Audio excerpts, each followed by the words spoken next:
Bawat salita, sukatan ng kabanalan. Bawat salita ay nagiging kahatulan. Binabantayan, huwag magamit sa kasalanan. Nasusulong sa aming kahalagahan.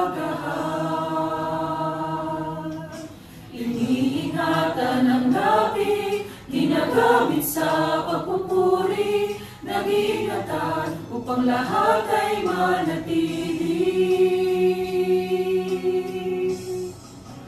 Nagkakaisa, magsalita, sa diwa ng pag-ibig, katotohanan ay iligid dito sa sandaigdig, sa pagtibay ng bayan, kapwa at kapatiran, pagbalhati sa hari na maiilan lang.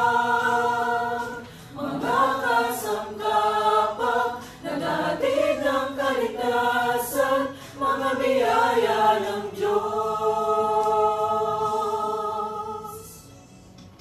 Sa bawat salita, sila'y nagkakaisa, maging sa pag-iisip, layunin at gawa. Inaalis ang lahat ng galit at poon, espiritu'y di tutulutan ng lungkot.